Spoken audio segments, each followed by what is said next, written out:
And so it begins. Hey everybody, welcome to the Paranormal Portal. I'm your host, Brent Thomas, and this is the Saturday edition. We're just live and underway here. I got it all fired up and good to go. Better pull out my handy dandy message thing. What? What is that about? I don't know. Mom messaged me about something about beds, but I don't understand. So I have to get back to her later. But welcome, everybody. Hope you're having a great weekend. Thank you so much for spending at least part of it here with me. As always, we got a full 2 hours of fun ahead of us. Hopefully it's fun. Hopefully you guys enjoy yourselves and have a good time.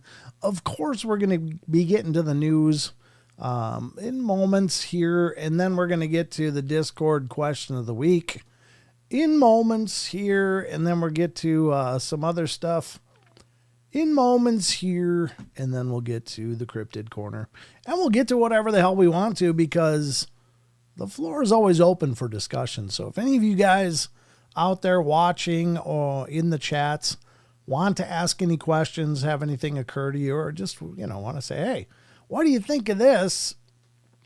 Type away. I'm all eyeballs here, just watching. So, but wonderful to have you guys here. Karen Alberding's here. John Temperin, Wizard Moon is here. Grateful Owl is here. Annie Manuel. Rachel gets it right.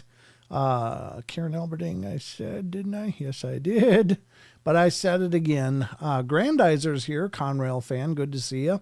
Let's see. There was a couple different. Charles Centers, nice to meet you, or nice to see you again, rather. I think you were here last night. It's good to have you back. Thank you so much for tuning in once again and becoming a little more a part of the family. We are always an expanding crew of strangers and strangeness.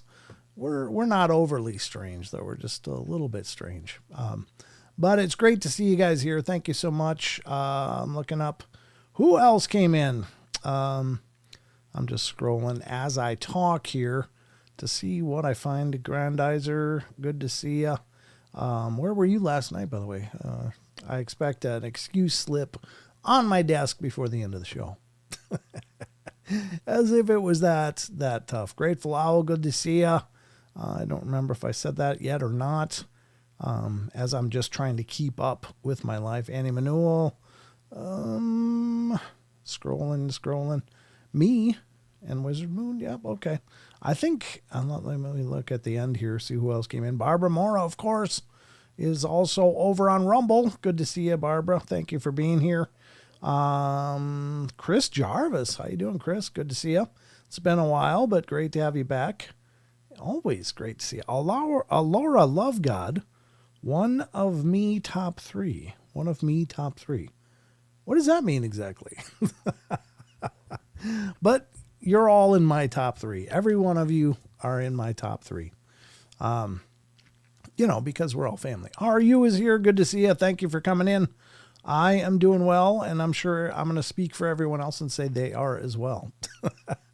I'm just the spokesperson for the group, and the only one with a microphone currently.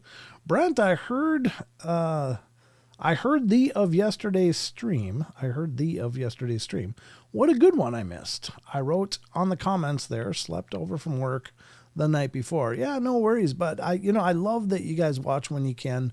I think it's very, very kind of so many of you to try to, let me know where you were. But Grandizer, I accept that. That's an acceptable excuse slip. That will be honored, and there will be no repercussions that I can think of. Oh, podcast top three. Oh, thank you, Laura. I appreciate that. Grateful Owl, you remembered. God bless you. It's kind of loud. Conrail says, I'm a sci-fi geek. Just watch Lou Del Masco building the Enterprise. Nice. The Enterprise D. Okay. Gotcha. Yeah, I love sci-fi as well. I mean, if I'm going to see a movie, honest to God, here's my criteria for going to see a movie. Take me somewhere that I'm not already at or not aware of, So I love sci-fi because it takes you to a whole different level of reality. Now, sometimes sci-fi becomes sci-reality. in the case of a lot of our technology today looks like it's right out of Star Trek of yesterday. But I do like the idea that Jesus, I do like the. I just read Grandizer's comment. Well, of course the show's going to wait just for you. But I do like the idea that these movies take you to an experience that you're not experiencing in real life. In fact, I don't really like watching movies that are like true events. And it's not because I don't honor what people have been through and how they've struggled and overcome things. I think that's amazing and wonderful. But when I watch movies, I just want to escape. I just want to get away from here. And this experience, take me somewhere amazing. Show me things that are just incredible and put me in a whole different world. So I don't know. Thank you, Alora. Smashy that like. Yeah, absolutely. Please do. The likes are definitely helpful. It's one of the ways you can help support the show. Like, not everybody can become a member. I understand. I get it. Times are tough for all of us, believe me. But there's a lot of ways to support what we're doing here on the portal. One of the ways is just hitting a like. Another way is if you're watching when it's not live, leave a comment. Just, hey, I like the show, or hey, I didn't like the show. I mean, I don't expect that you got to love everything I do. If you got things you'd like to see on the show, let me know. I Ghostbusters or one Ghostbuster. I don't know what that's. Laura, I'm sorry. Jordan Cogburn's in here. Made myself a fried peanut butter jelly bacon sandwich about an hour ago. Oh, really good. That sounds really good, actually. I'm unfortunately still on a diet, so amen. We all need a break from the rat race occasionally. Yeah, absolutely, Conrail. That's my thing. Audacious Amber, how you doing? Any interaction with the page is helpful, but please smash the like. You guys are awesome. Thank you so much. You're doing all the work for me. Love you guys in the chat. You're amazing. Thank you. But yeah, I do like to just get away. Peanut butter jelly and bacon sandwich actually sounds good. I used to make, what the hell did I used to make when I was a kid? I didn't even have to cook it, but it was oddly enough, if you'd take like, I don't know if mayonnaise would work as well, but we used to take Miracle Whip and peanut butter and make Miracle Whip peanut butter sandwiches. And those were really good. I'm sure they're horrible for me and probably big influencers on my current need to diet. But, really love the David Paulides 411 documentary and movies. Yeah, those are good, Sarah. Absolutely. He's done some really cool things with those horrendous stories, actually. They're just actually sad. But I'm glad he brought it to the forefront of a lot of people's attention, and that's great. Can't take calls, unfortunately. We don't have a call board, Laura, but thank you for asking. I haven't repurchased another call service yet. What the hell is that for? Why is that pressed? I don't even know why that was pressed. Sorry. I just saw that I had soloed one of the lines on my mixer, and I don't know why or how. But I did, so I unsoloed it. Sorry, I'm just got a cough. So, what sounds awful? Peanut butter and honey. Oh, that sounds actually awesome. Peanut butter and honey would be great, I think. I mean, peanut butter is kind of one of those really perfect foods in a lot of ways. A lot of times, if I'm really jonesing for something, I'll just take a spoon and grab a spoonful of peanut butter and just go. It's like a stupid lollipop of fun for me. But I'm not big in cooking. I can cook. I just don't take a lot of joy in it. I obviously enjoy eating, which is not necessarily as good. But I wish I was one of those people that could take pleasure in cooking. I enjoy things that I cook when they're done, but it's just like, come on, I want to eat, come on.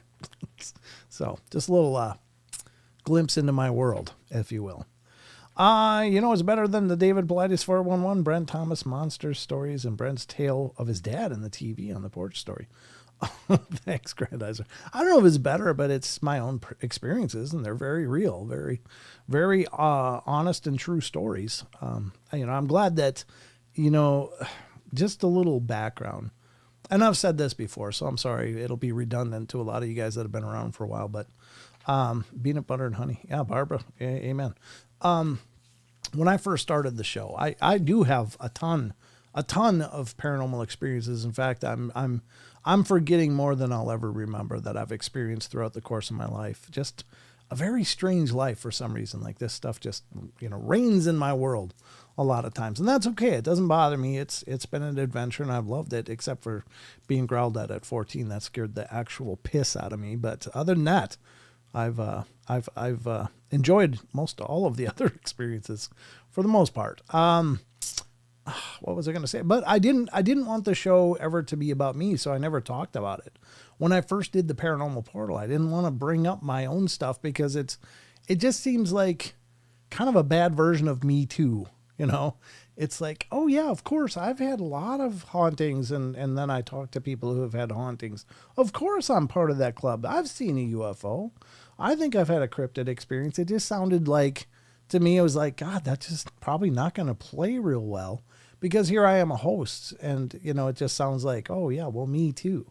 And so I never did talk about it, but slowly over the years, after doing the show for a while, I started to include some of my own experiences in the narrative of the show. And I was pleasantly surprised in that I think it kind of created an understanding between me and people that have had experiences, because I can relate to a lot of what they've experienced, at least several things.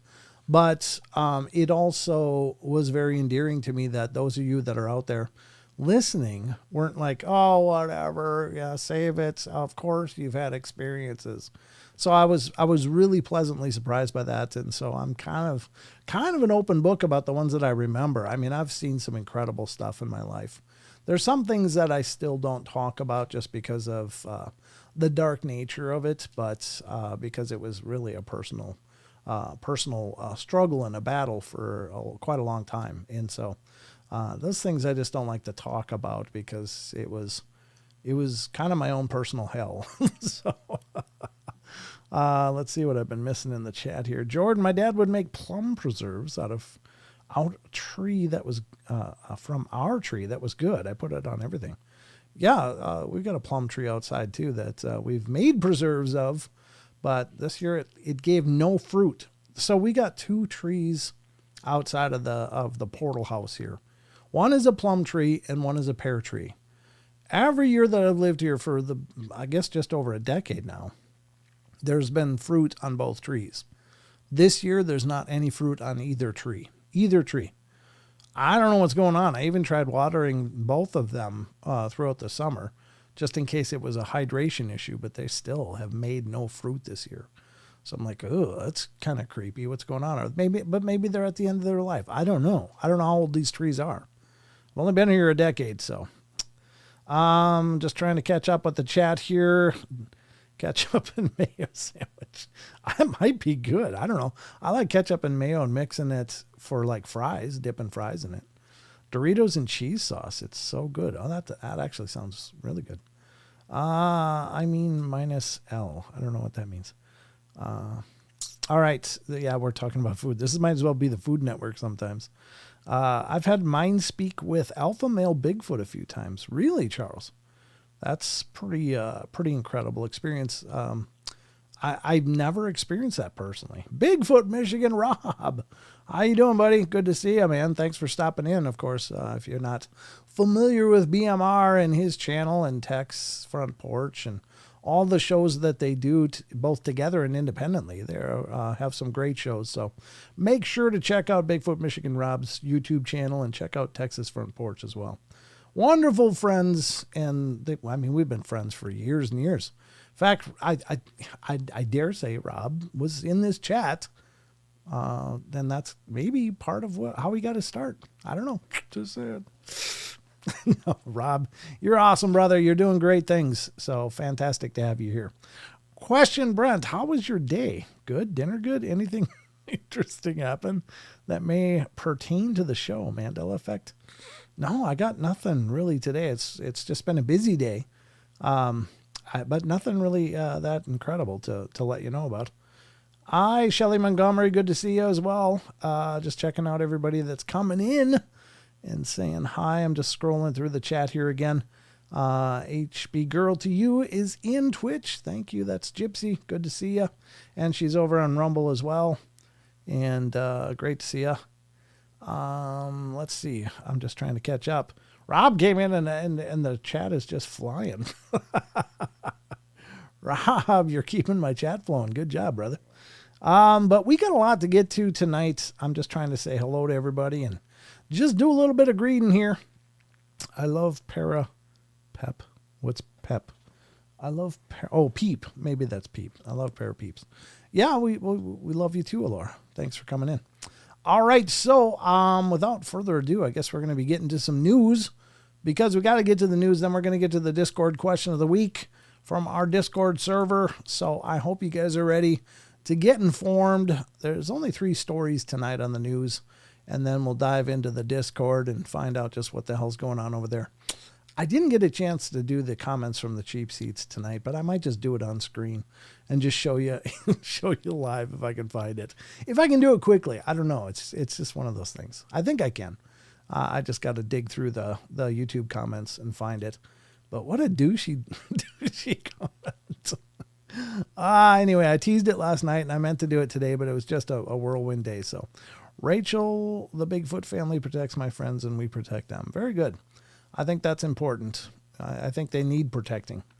All right, so let's get to the news, ladies and gentlemen, and find out just what the hell's going on in the Paranormal Portal news desk. Let's get to it.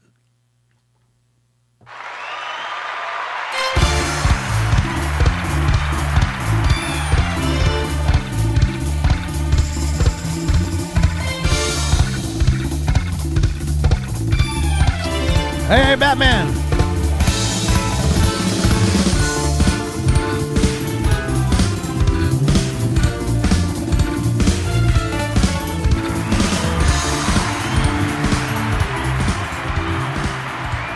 I'm in the news groove too. Welcome, ladies and gentlemen, to the Paranormal Portal news desk. We got the ghost Doppler radar going on to see if any spiritual fronts move in throughout the course of the news and the rest of the show. So that's what you're seeing.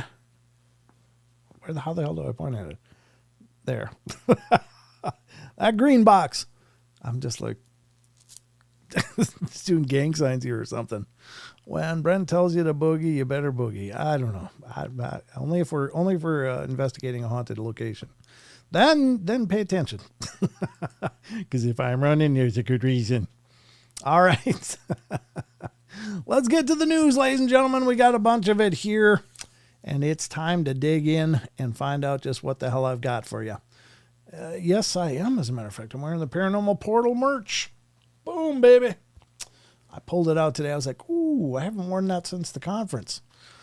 So there it is. When you order a Paranormal Portal logo shirt from the link in the description, this is what you'll get. Not this one because I need it, but they'll make more. So we got that going for us. A murder of nearly 10 appeared. You feed crows. Yeah, crows are great communicators. Paranormal Portal does not have ugly swag. God bless you, Grandizer.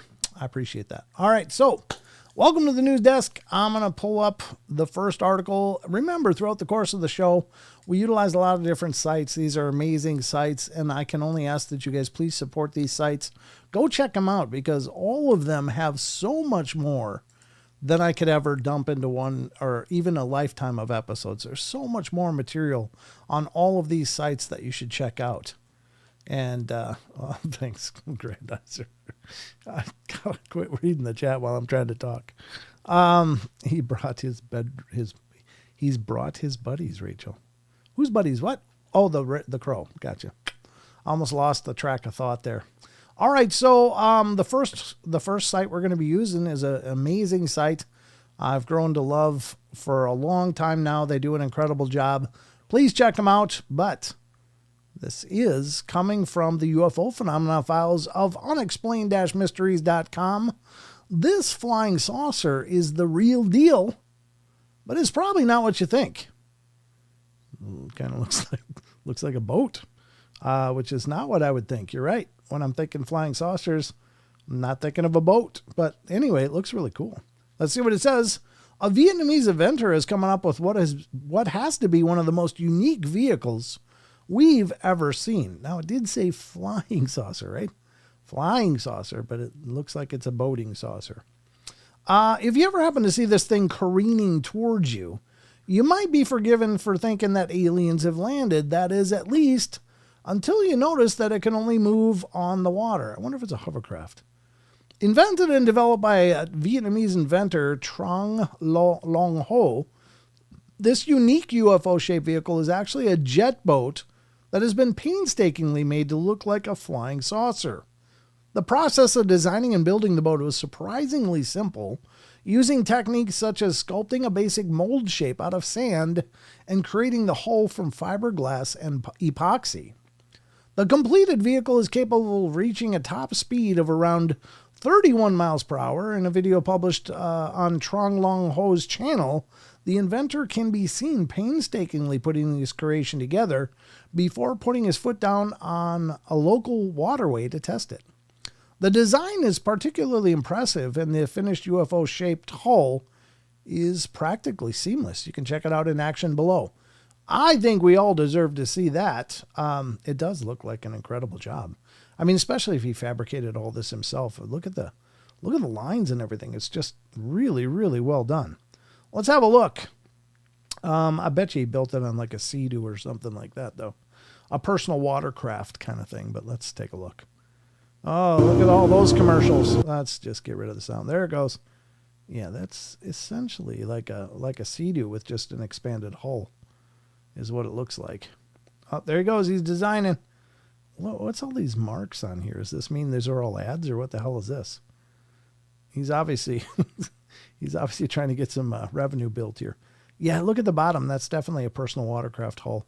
So he built it as an extension onto that. And that's clever. It's great. Very cool. Look at the insides. That's pretty cool. But God, can you see anything? It kind of looked like you could from that inside view. But that's pretty cool. And this is from Mr. Ho Thon Chi channel. I don't know how to say that for sure, but he's got 1.21 million subscribers. So he's obviously making waves on YouTube. There it is. Yeah, that's definitely a personal watercraft hull. Very cool, though. I mean, he did a hell of a job with it. That's beautifully done. Yeah, I don't know. I mean, that's obviously a CGI rendering of it, but there you go. What do you do if you flip that thing around? Yeah, so he just redid the steering mechanism and all of that and put in some kind of like bucket seat. He had a dream. Okay. All right, well, there you go. That's about all we need to see, I think, but that's pretty interesting all the same. Come on. Whatever. We're done. We're done with it. I guess it's not really a UFO anymore. We have identified it, and it's a boat. But it's kind of in our wheelhouse, so I had to include it. There you go. That's the first article. You probably didn't know that before today, but you know it now. You're welcome. Let's get to the next one, and this one's also from unexplained-mysteries.com. And this comes from the Modern Mysteries. And I don't know, it's more of an advertising, actually. I'm kind of advertising for shows, but maybe some of you are familiar with this. In fact, most of you are probably familiar with this show. It's a boot. It's a boot, eh? You betcha, don't you know, huh? All right, Unsolved Mysteries is returning for a 5th season in October.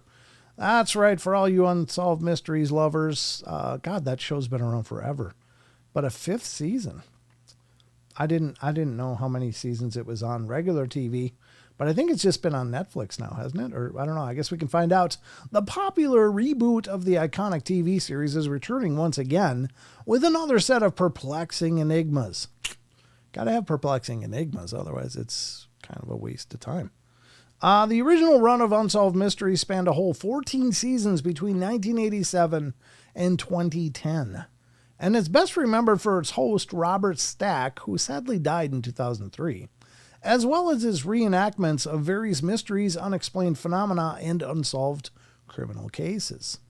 While the recent Netflix revival has mostly done away with the reenactments, its eerie and suspenseful exploration of various unsolved cases has proven a major hit with the viewers, with the show ranking #1 in the U.S. on the streaming service mere hours after its debut back in 2020. Since then, there have been several more seasons or volumes on the streaming platform. The next one, excuse me, Volume 5 will be debuting on October 2nd and will feature several more chilling mysteries ranging from true crime cases to long-running phenomena. Well, there you go. No episode list has been dropped so far, but from the trailer, we can ascertain that the topics covered will include the Roswell incident, cattle mutilations, and ghosts, which is absolutely important. There's also at least one episode about a mysterious disappearance. You can check out the trailer for yourself below. And you can do that by going to unexplained-mysteries.com if you want to watch the trailer. You certainly can, but I can guarantee it's going to have some music that's going to get a copyright smack for me. I'll get slapped with some copyright issue.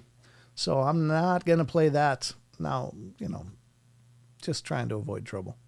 But anyway, that's kind of good news. I guess the more material out there, the better. That keeps people thinking.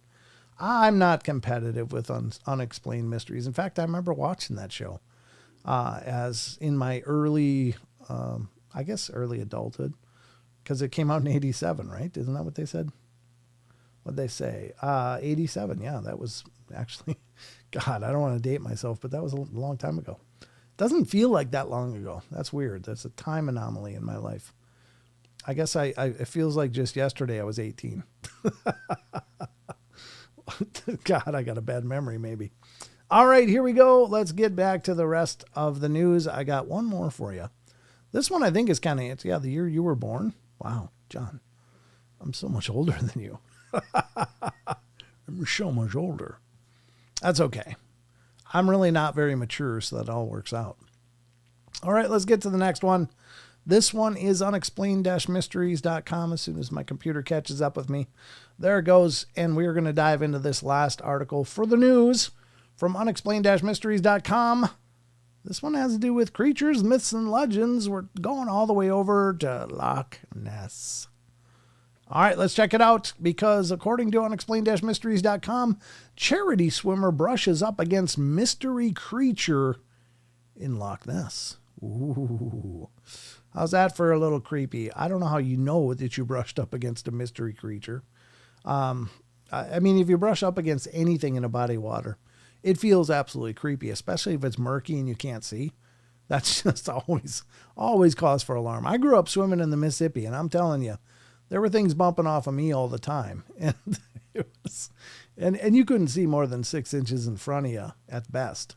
I mean, that water is just silty, and it was a lot more gross when I was a kid too. Might explain some of the anomalies in my body growing up. I'm sure I've been exposed to all kinds of mutagens in my dips into the river. But anyway, this is from September 19th, so just yesterday or day before. Yeah. Duncan Roberts had been swimming across the iconic Scottish loch when he encountered something in the water. We've reported on plenty of alleged Loch Ness monster encounters over the years, but this is perhaps the first time we've heard of someone physically bumping into an unknown creature in the water. According to reports, 39-year-old Australian swimmer, Duncan Roberts has been participating in a charity swim across the loch's murky waters when he felt something brush up against him. The depth and the darkness of that water plays tricks on your mind, he said, and there is some weird energy at play in that water. Oh, that's pretty rock, whatever that is. And during my swim, I experienced a bump halfway across. It was something big, and the water's pitch black, and I had my eyes closed a lot of the time, as the depth and darkness terrified me, so I didn't see anything. I just felt it. A big thud in the chest. During an interview with What's the Jam, what the hell? That's the name of the show he was on, I guess. What's the Jam? Speaking of peanut butter, you know what I'm saying? He admitted that the possibility of encountering the Loch Ness Monster had crossed his mind. I think anyone who swims in the deep has part of the loch is lying if they say they haven't thought about the monster, he said. I was focused on getting across as quickly as possible, so the hit was a shock. I was already nervous enough before the swim. Well, as for the identity of the creature that brushed up against him, all we can do is speculate. Now I'm curious after he got bumped if he like did the Scooby-Doo thing and got the wheels for legs and just like shot across the water and won. I think I might, if I got thumped by the Loch Ness Monster, I might get a lot more aggressive in my swimming strokes. You know, I'd be like totally just flailing. I don't know. I might be pulling a Jesus. So I don't know. Interesting story though. But what did he bump up against? Hell, it could be anything. That water is dark. Could be a submerged log that bumped him just coming up a little bit. That water logs do a lot of weird things, and I learned this growing up on the river as well. It's just, sometimes they sink, sometimes they float. They get like really waterlogged, and they're kind of semi-buoyant, and they're kind of going up and down with the currents. So they'll come up and kind of hit the surface, and then they'll kind of submerge and kind of do that back and forth. So I'm not saying that that's what this guy experienced, but you certainly can't rule it out, and you can't jump all the way to Loch Ness Monster because something bumped your chest. That's just a huge leap. So I don't know, just my 2 cents on it for whatever that's worth, but could it be? I guess it sure could be, but it also couldn't be. So it's literally a 50-50, or maybe actually more like a 90, probably not, and maybe a 98, probably not, and like a 2% maybe. I don't know how the math works out on that, but anyway. I don't know what happened. I'm just reading the chat a little bit here. Shelley said something. What's going on? Casey Jones, astrology. I'm not sure. I just know they had a bridge destroyed by fire recently. It's connected to the Golden Gate Bridge through astronumerology. Huh. Rachel, I don't know what's going on. I'm sorry. But whatever it is, if you're in pain, my heart goes out to you. I don't know what's going on, but I hope you're okay. Sometimes logs look like things. Yeah, they do. Absolutely. They kind of, logs have branches that are rotted off and stuff, and it could look like a head popping out and then going back down very, very, very easily.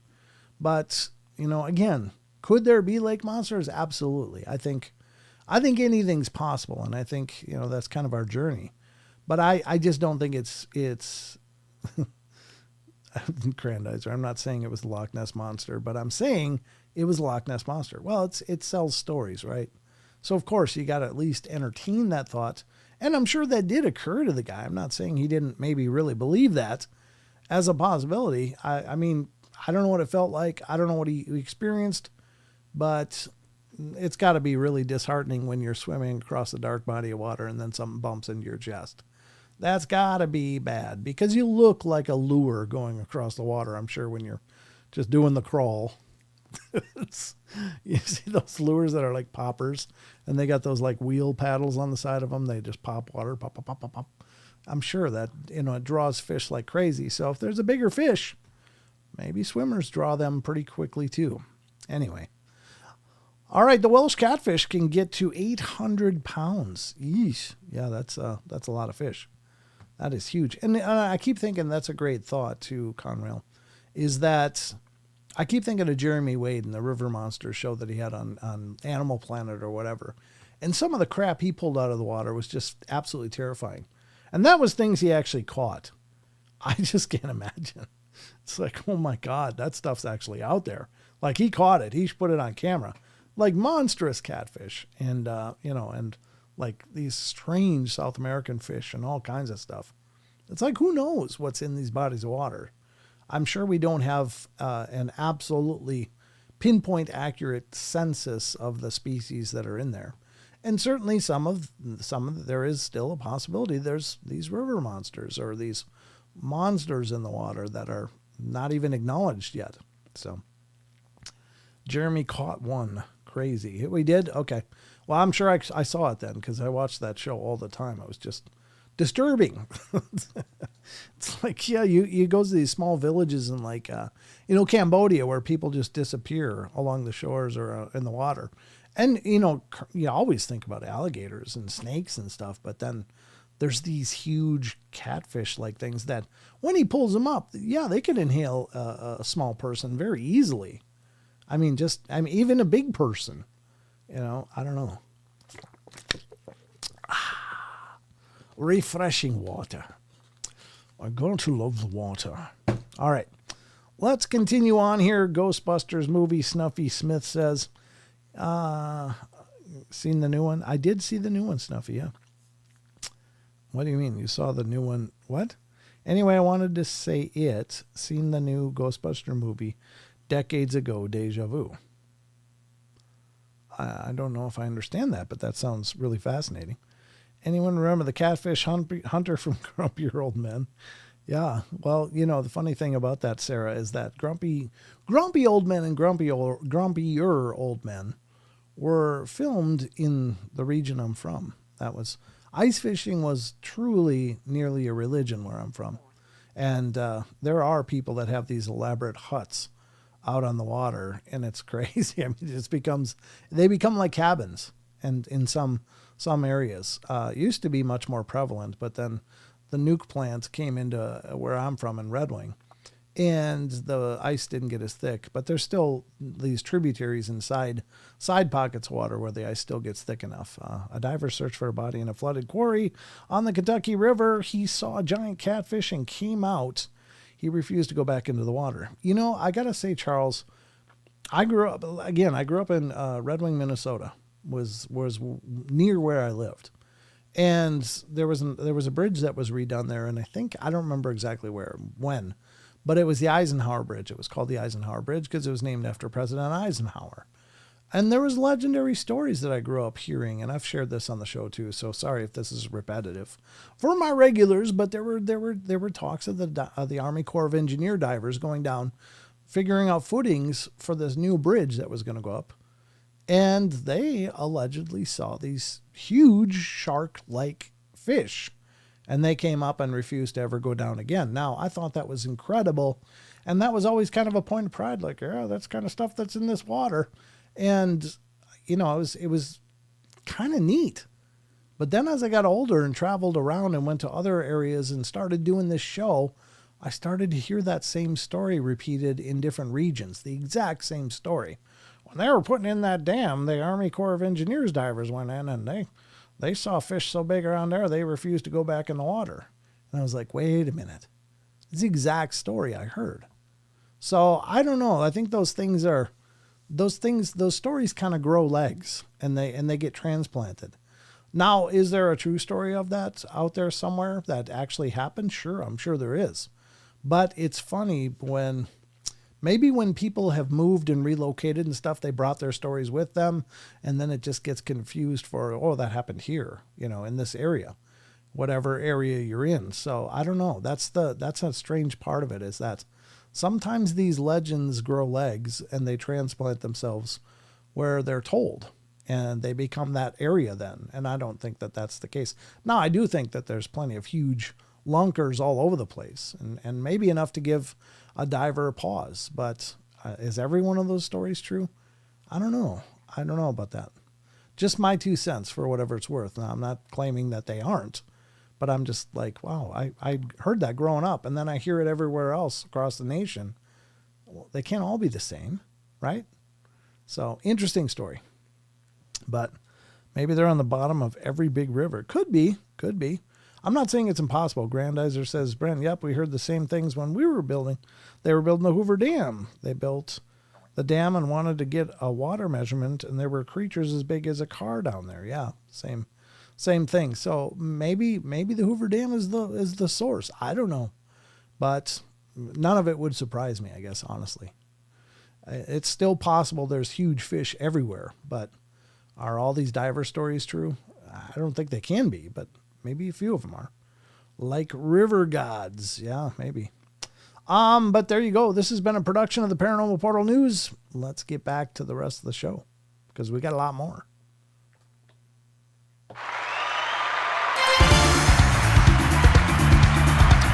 Blue Cruz, good to see you, brother.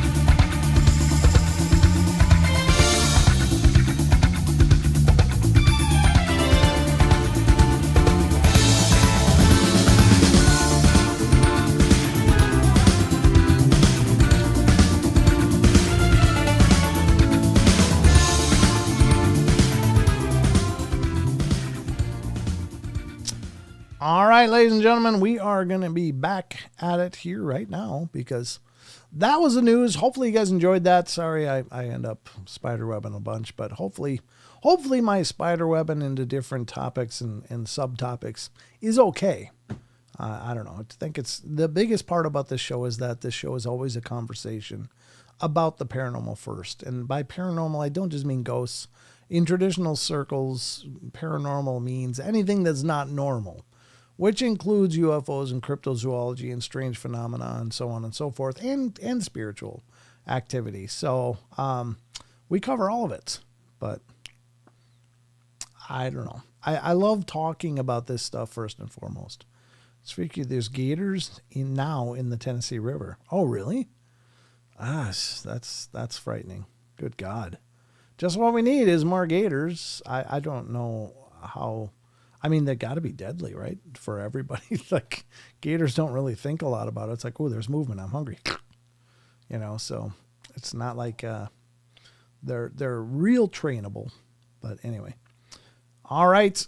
You like it too? Good, Annie Manuel. Thank you. All right. The paranormal web is part of the cosmic web. It is, absolutely.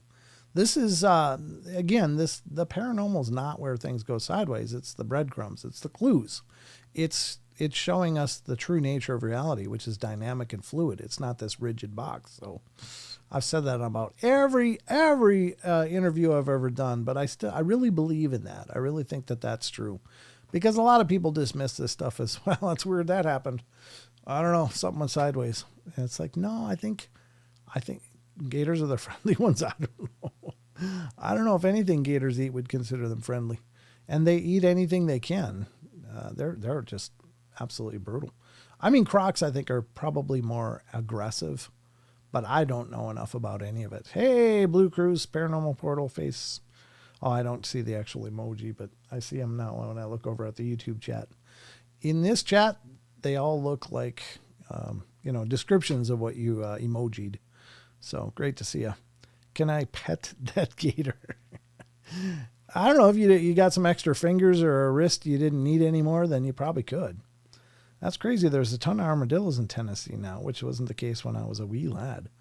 Yeah, that's interesting. As I was growing up in Minnesota, I don't ever remember ever seeing possum. Like ever. Which I'm sure they were there, but I just never saw them. And then I would go to Michigan as a younger lad, and I would see dead possums on the road all the time. I'm like, what the hell's that? Because they're everywhere there. And my cousins were like, oh, that's possum. They just always are hit. They're all over the place. And I was like, wow, that's weird. And I'd never seen that. But as time went on and as my life went on, I started seeing dead possum in Minnesota. I don't know. That's very strange. Did they just show up? Did their numbers take a huge hit from like the DDT stuff and they just took a long time to recover in Minnesota? I don't know, maybe. But there are armadillos in western Kentucky? Jeez, that's crazy. I don't know. I would believe it. I guess anything's possible. Hell, life does whatever it needs to do. And the natural world doesn't have boundaries or borders. They just go where they need to go. When we look back in the prehistory case, there were other forms of gator that were just scary. Those didn't need to be in the water all the time. Oh, that's probably true. I don't know. I don't know enough about it, but that's probably true. The only ever seen dead armadillo as well. I've only ever seen dead armadillo as well. Roadkill galore. Oh, is that right? They get hit a lot too. Must be related to the possums. I don't know. Crazy. I don't know what it is about animals and their need to try to get across the road right when a car is coming. It's like, just hold on a sec. Just a sec. Let the car whiz by and you got an open field. But they just got to do it right before the car comes. It's like, oh, I had a raccoon once like that, and it broke my heart. I don't like hurting anything except mosquitoes. I will kill them on sight, unprovoked. They just need to die. Otherwise, no, I don't. If it's something that aggressively bites me, though, it's definitely on the hit list. Squatchadillo. It's probably a new cryptid that's going to be emerging somewhere. Chupadillo or Arma Cabra. You never know. They kind of get that long snout, so maybe they could, start developing fangs. Never know. All right, Casey, yes, see them every day in my trucking job all over 65. Wow, Conrail, that's wild. Yeah, you truckers see everything. You guys see all the roads. I made some AI artwork for that. Squatchadillo. That'd be hilarious. I want to see that. Send it to me. Like to see it. So we're going to move now over to our Discord because we got one. And not only do we got one, but we also pose a question to you guys every week over there. And this has been spearheaded by our very own Chucky Danger, who's been an amazing friend of the show, and he's really been championing this whole question of the week thing. And we got a lot of responses. Great job, everybody. Thank you for taking the time to respond to Chucky's questions. I think it's wonderful to hear what you guys say. And if you're not familiar with the question of the week or our Discord, first of all, the link for the Discord is in the description below. You can check it out. We have a Discord channel, our own server, and Sheldon's been doing an amazing job with that, keeping it all updated. And if you guys ever think you need another thread or conversation thread created, let Sheldon know. He'll get her done in no time. He's been really amazing about that. But Chucky's been amazing with asking the questions of the week. He's been coming up with them, and I really appreciate that. Charles Sunder says, I saw a possum once that had been run over by a truck. You could see the tread marks on its side, and it was walking around like it was fine. Really? Oh, God. I bet you it probably wasn't fine, though, because I think those shells are probably, hard enough to avoid most predators, maybe, but I don't think they hold up to trucks real well. Armadillo and a quesadilla? I don't even know what to say there. Brent, yes, I go past the LBL every day, too. Still waiting to see a dog, man. Yeah, as long as you're driving when you see it, that's great. Just try not to stop. I don't know. I guess I had a sneeze sneak up on me. Woo! That'll clean them out. That cleans out the pipes pretty quickly. There we go. I actually love sneezing. I always have. A lot of people don't like it, but it's like, it's a great way to clean everything out. I didn't blow out any stuff or anything that time. It's just a good sneeze. Felt good though. Let's get to the question of the week first and foremost, because it's that time. Let's do it. Here we go, and it's time, ladies and gentlemen.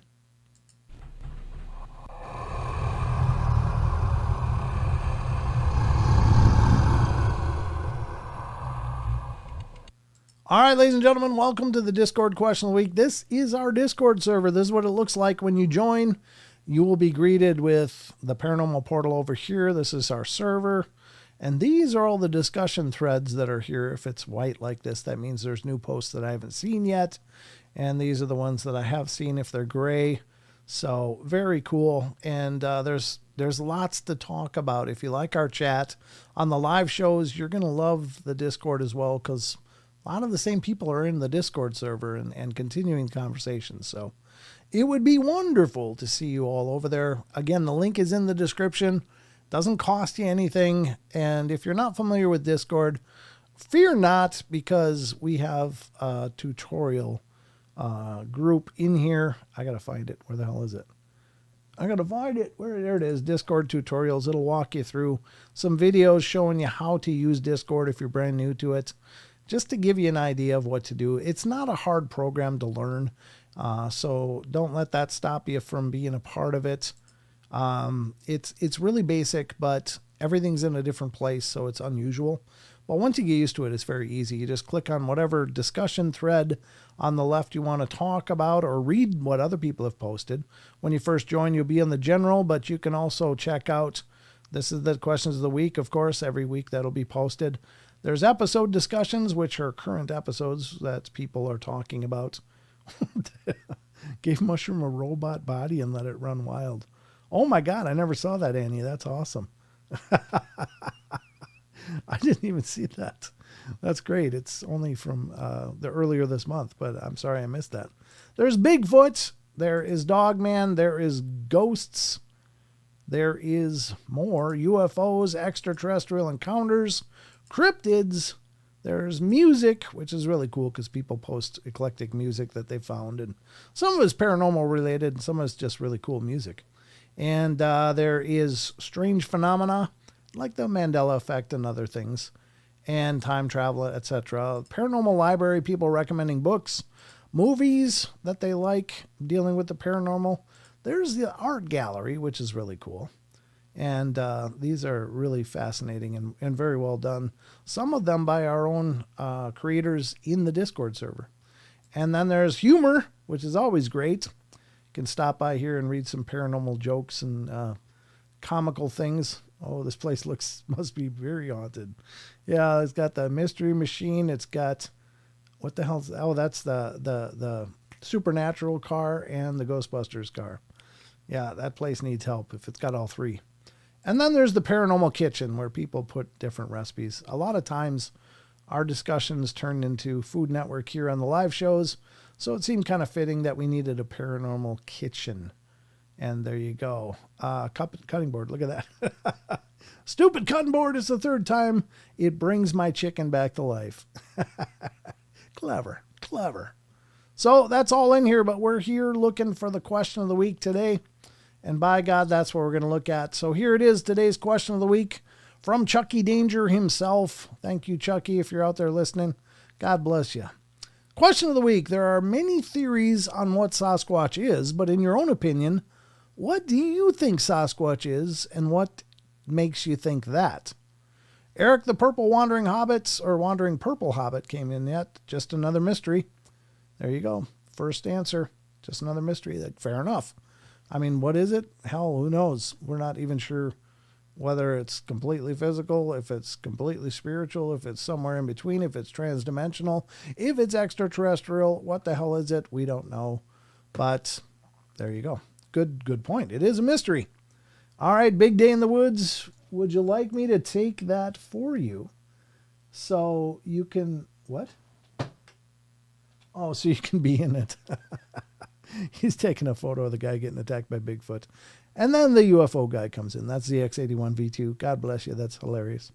Neil S. comes in next and says, I'm open-minded. I think Sasquatch/Bigfoot is a being related to us very closely. I've also heard many encounters involving paranormal phenomena coinciding with sightings. Why not? Anything is possible. We as humans can also have paranormal things happen around us, so why shouldn't it be the same for Bigfoot? When people report seeing them disappear, that's weird, but why can't that be the ghost of a Bigfoot? The forests are their homes. People have ghosts in their homes. Just an idea. Yeah, it's fair enough. I mean, why couldn't they have ghosts, Bigfoots? I mean, well, there's ghost cats, ghost dogs. There's ghost people. Why not ghost Bigfoot? Makes sense. It could be. Andy Manul comes in next. I think Sasquatch is a Denisovan. It has frequently interbred with humans, and we have a scarcity of Denisovan fossils. However, we have their molars. They're so big that they were originally thought to be a cave bear, and while that's not an exact correlation between size of molars and how big an ape is, there is a rough correlation. Bear in mind that primates can only max out at about 7 to 9 feet due to limits in our bone structure. Denisovans were found in easy and south, what does that say? East and Southeast Asia. We know they were cold adapted too because they lived in Mongolia. Traveling across the Bering Land Bridge isn't such a stretch, nor is being in the Americas before the last ice age. If Homo erectus could manage island travel, then so could they. Certainly they could have become nocturnal. There is a fossil in China of a hominid with enlarged eye sockets and indicating evolution in that direction. I think they use infrasound, and that accounts for many supernatural associations. It's not an impossible adaptation in a large animal. Infrasound is used by big cats and elephants to communicate across long distances in places like rainforests. Exposure to it in humans result in fear, awe, disorientation, disrupted brain functions, hallucinations, and a whole host of other physiological effects. I can't explain reports of telepathy, but that doesn't mean our brains or theirs are incapable of it. Plus, if they're going to mate with us and those reports go way back, then they have to be related to us. This mixing would account for some of the variation in their appearance and mixed reports of speech and no speech. Being another species of human wouldn't preclude spiritual existence, because I think it's implicit in the quantum nature of our consciousness, which exists both outside and within our brains. Sasquatch would be much the same given a genetic relationship and intelligence. Wow, that was incredibly comprehensive. Very cool. Very great thoughts. You should write a book, Annie. Jeez. That's pretty impressive. The unknown comes in next.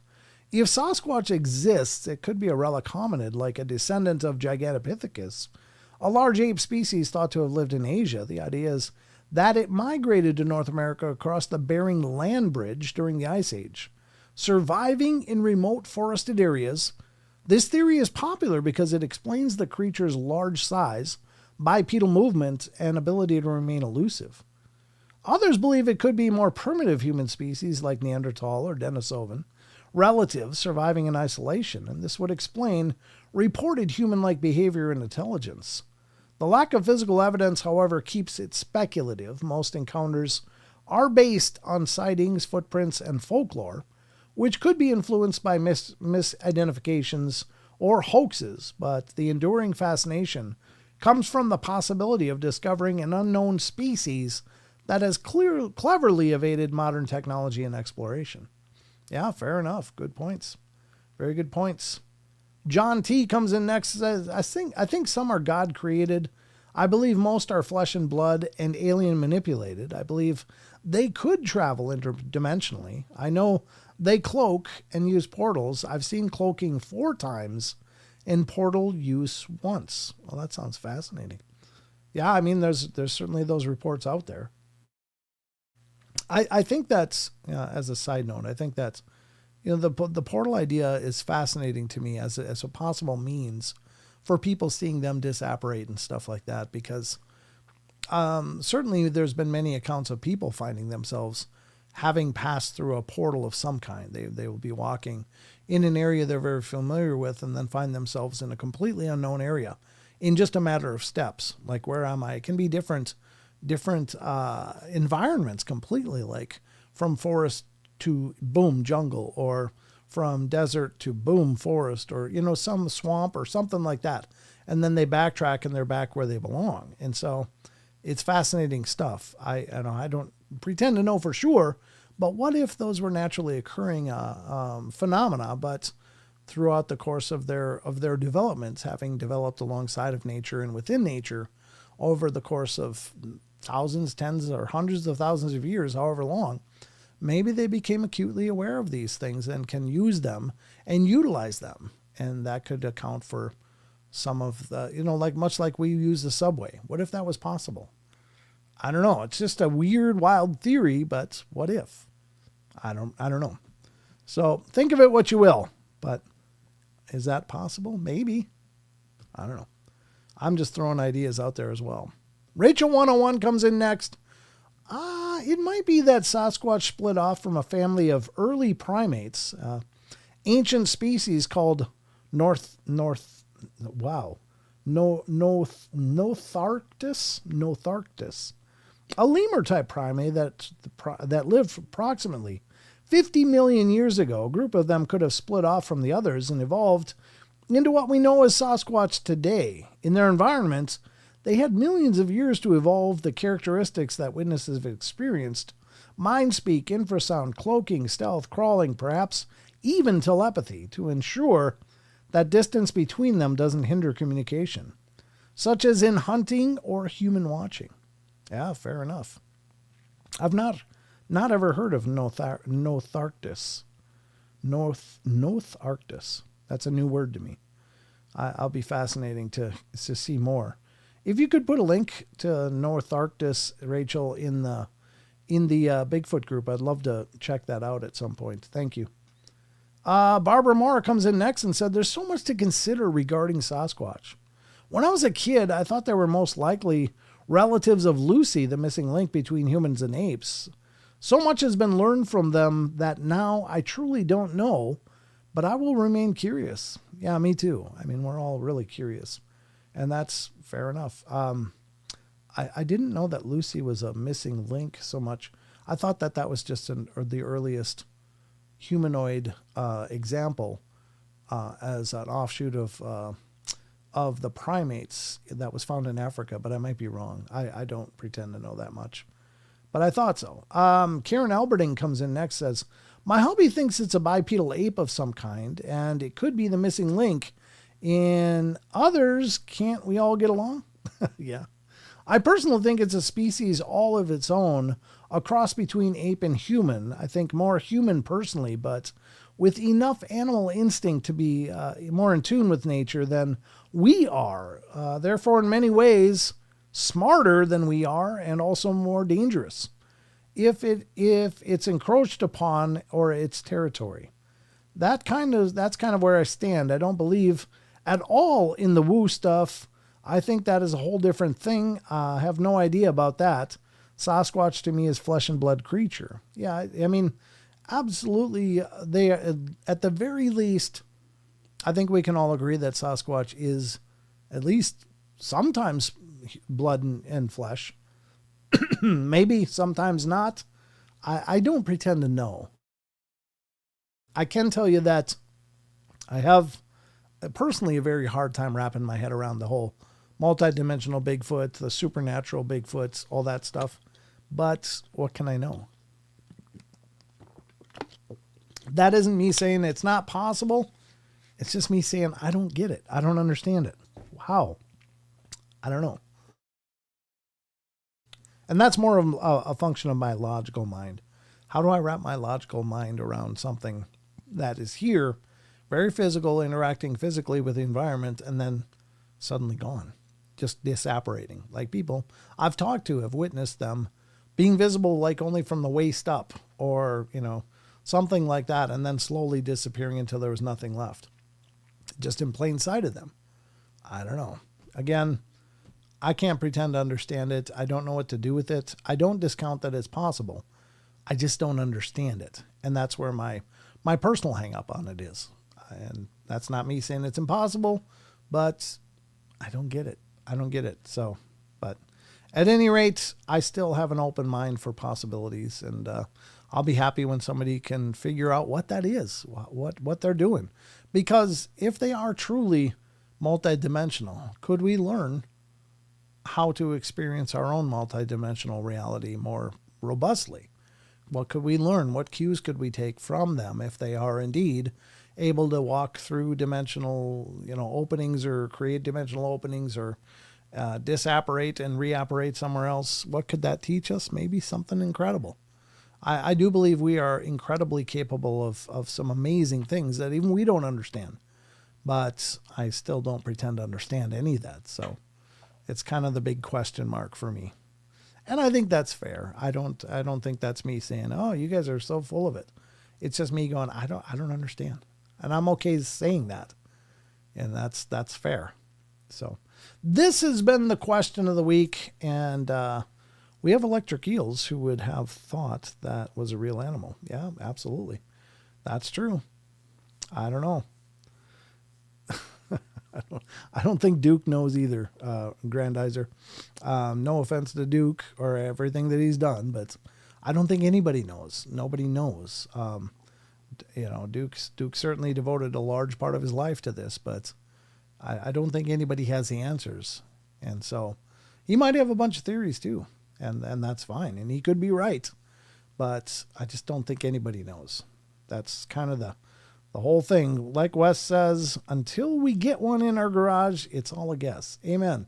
Yeah, I agree with that wholeheartedly. Yeah. There you go. So that's the question of the week. Hope you guys enjoyed that.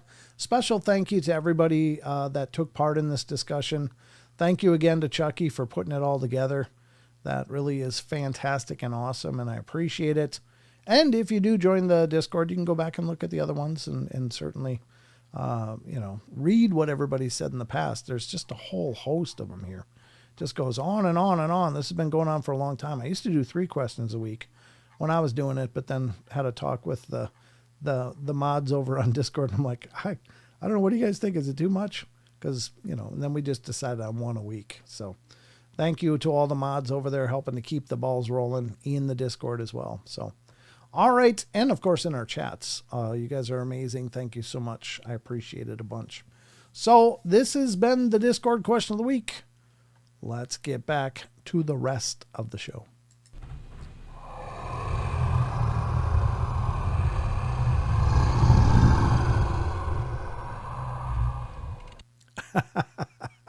Grandizer Brent, don't say that. I just donated to Duke. Now I want my money back. Well, I'm just saying. I wish Duke had the answers, honestly. I really do. I just don't think he does. And I don't think anybody does because we just don't know. This stuff doesn't lend itself to study. Ghosts don't. UFOs don't. They don't sit still while we test and try theories out and try to duplicate phenomena we're viewing. They just don't offer themselves for study. So these certainly Bigfoot doesn't, because most encounters with Bigfoot are literally 3 seconds in the area of 3 seconds. So in 3 seconds, you grab what you can in observation, but you're probably not going to walk away with any answers. So interesting stuff all the same. All right. But yeah, I mean, go ahead, donate to whoever you're with. Whoever you follow, donate to them, help them out for sure. That's wonderful. It helps all of us out. There's a lot of great shows out there, and I'm not in competition with anybody. I'm just doing my own thing, but and I'm certainly not casting aspersions at other shows. I mean, we're all doing the best we can with all of this weird strangeness and trying to make sense of it. But as far as the answers go, there aren't any that I know of. There's a lot of theories. It's fun to speculate. I often speculate all over the paranormal. Absolutely, Rachel. That's what this show is all about. I don't have a Patreon at all. I thought about it, but then I feel bad because I think everybody and their brothers subscribed all over the place to a bunch of things. And I think things are real tight for a lot of us. And to throw out a Patreon is like, hey, send me more. You can be in my club too. And it's hard enough for me to do YouTube memberships because it's a lot to ask. So I don't usually ask for donations and stuff like that because hell, I know what it's like. I know what it's like to, just try to make things work. And I know that I don't want to, I also feel bad about creating a club that not everybody can be in. That to me is, I'd love for all of us to, be able to be on the same page as much as possible. That's why I just hope the channel grows and continues to grow so that, there'd be other ways to generate revenue to do things with the show other than creating clubs and exclusive deals. It's a consideration always, but thank you, Rachel. You're doing great the way you are. But I have thought about the Patreon, but I don't know. I just don't want to make anybody feel left out. That to me is, it's tough. You all are doing the best you can. I'm doing the best I can. And hopefully together we can make this grow just in sheer volume of people interested in it. And that can bring in, resources and the ability for me to do more. But I just hate asking for anything. The closest thing is the YouTube membership and the gear. If you want a Paranormal Portal shirt of your own, of the many designs that are on the page, check the link in the description. That goes a long way to support us. If you can be a member, great, on the YouTube. I feel bad for those of you that are because I really haven't had the time or the ability to create any unique content in that regard. And I got to change that because I want you guys to feel like it's worth what you are putting into it. So, but, well, yeah, I think of all of you guys. I love you guys. I mean, sincerely, you guys are family. So, yeah, I don't want to be behind a paywall, Conrail. I think that's, I don't know. I've brought up the discussion in the past and I had several chatters go, well, I can't do that. I can't do that. And it just kind of breaks my heart that I would be creating a barrier for you guys to be a part of what I'm doing because you guys have been with me. And even if you're new, that's so valuable to me. So, hosts that read the chat and interact with the viewers makes this show ultra special, like our voices being heard. Oh, thank you. I have gifts and I use them to help others. I don't charge to help people. Yeah, I mean, that's wonderful, Charles. I don't begrudge people from trying to make a living doing what you love. That's wonderful. I'm doing that with the podcast and with the YouTube channel. It's just I'm not putting anybody down that does have a paywall. God bless you. I'm just glad. I just think it's harder now to introduce those kind of things than it was. I think that this is a real tough time for a lot of people, and it's probably not the right timing to go, hey guys, I'm starting a Patreon. I'm going to do special streams and shows just for you. And it's going to exclude a whole segment of those that might be interested in it. And I don't know. I don't think now is the right time. There may come a time if the economy improves and people are doing better, then, we could possibly introduce those kind of things. But I just don't want to make anybody feel like they don't belong, So just help any way you can. Help support what we're doing any way you can. And if it's just sharing episodes, if it's just hitting the like, if it's just leaving a comment, that means the world to me. And it does help so much because I'm competing with hundreds of thousands of other channels on YouTube or more. And, everything has to do with interaction and how many people are involved with what I'm doing. So you can help me out a ton that way. And once we grow, then, it'll be amazing what we can accomplish. But until then, I got to just do what I can. I've turned my son-in-laws and daughters and friends onto the portal. Love it. Thank you, Conrail. I really, really appreciate that. That means the world to me. Thank you so much. And that's the best I could ask for is that, because I know personally for me, if someone I like says, hey, you should check out the show, I'm probably going to check out a show. But if I just catch an ad or catch a drop on Facebook or something, I'm just like, well, there's, 100,000 other ones that I've seen. Why would I invest my time here? But if I know somebody I know likes a show and they say, hey, check this out, that to me has merit. So those kind of promotions are everything. Absolutely. So, all right. What are we going to do now? I found Brent through BMR and Blondes and Booze. Oh, thank you, Charles. Yeah, Rob's been a longtime friend, and I really appreciated he and Tex and even the Blondes and Booze. I've met a few of those through being on those shows with those guys, and wonderful people, all of them. You have a good voice for it and kind of already feels like a scary story. Well, so just on a side note, I hear this kind of often, which is weird. As I'm telling this, I'll dig for that comment from the cheap seat if I can. I'm going to have to do it in a little bit different manner, but I'll try to pull it up here. Hold on. But I get emails every once in a while like, oh, I like listening. You have such a soothing voice. It always puts me to sleep. I'm like, wait, that's not what I'm trying to do here. I was just talking to my brother, Jeff, about this. Like, yeah, I hear that. It's like, I don't want people to fall asleep listening to me. But I guess it's a compliment because if my voice was irritating as hell, they'd probably be annoyed away from my show. But I'm like, I got to find a balance in there. So I try to put as much energy into these shows as I can.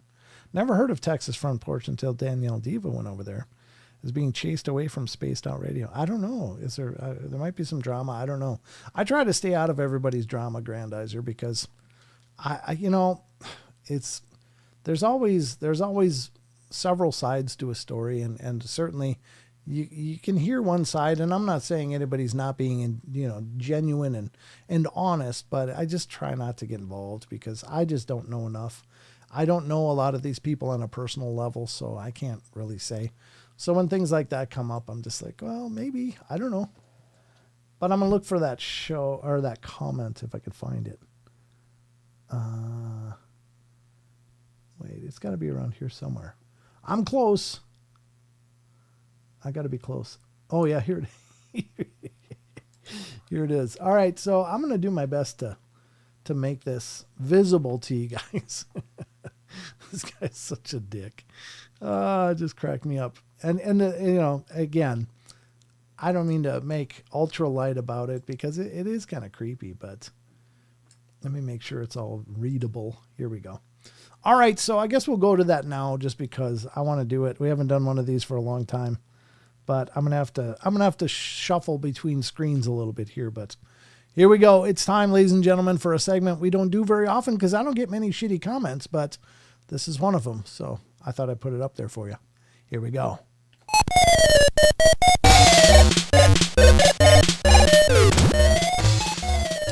Comments from the cheap seats, ladies and gentlemen. All right. So this is a segment I created because I figured, well, if people are going to take the time and energy to leave me crappy comments, then I'm going to take a little time and energy to A, respond to them, and then B, showcase it on the live show so that everybody can see what a gem you are. So leave your comments at your own risk. Again, it's my point is that, you know, a lot of people do this stuff on the internet and there's just no repercussions. So I'm going to give you at least some repercussions here. So I came up with comments from the cheap seats. Are you guys ready? Here we go. I'm going to go back to the regular screen here. Here we go. This is a comment I received 2 days ago on YouTube. Sheldon and I talked about it a little bit last night during the live show. But here we go. I got a comment. Apparently, there's some people out there that are just looking for things to not be happy about. Just things to be critical about or just to be crappy about. And that's to each his own. I don't know. Usually these things crack me up. This one cracked me up too because it's just so dumb. It's not like of all the things to be uptight about in the world today. If this is what you're focused on, you got a whole bunch of special problems. So here we go. This is the comment I got 2 days ago. Oh, it's not the question of the week. Sorry, I forgot to turn that off. But here we go. This comes from Mighty Mick 3YB1008. Someone who's a member should ask why he still says sauce squatch. He spells it out sauce and then squatch. Not Sasquatch. Not hard to attempt. Actually pronunciation. Not marble mouth lip smacking. So I responded to him and I said, someone should ask Mighty MK why the pronunciation of Sasquatch is so important to them. Reports, regions have accents. Sorry, it's small font. If you're in Boston, you park the car. If you're in the Midwest, you park the car. Little fun fact, Sasquatch is a derivative of a Salish tribal name, which comes from the Salish word Sasket, which means wild man or hairy man for those beings and isn't accurate. So, does it really matter how I pronounce the word? Does your life improve with my pronunciation of the word? Get a grip. And I smacked my lips at him just because. So there you go. Comments from the cheap seats. Thank you, Mighty MK YB or 3YB1008. How about Sissy Squatch? Yeah, we could go with that. I mean, I could change it to Sissy Squatch, but then I'd probably get logs thrown at me next time I'm in the woods. But anyway, I had to share that. So this has been a comment from the cheap seats.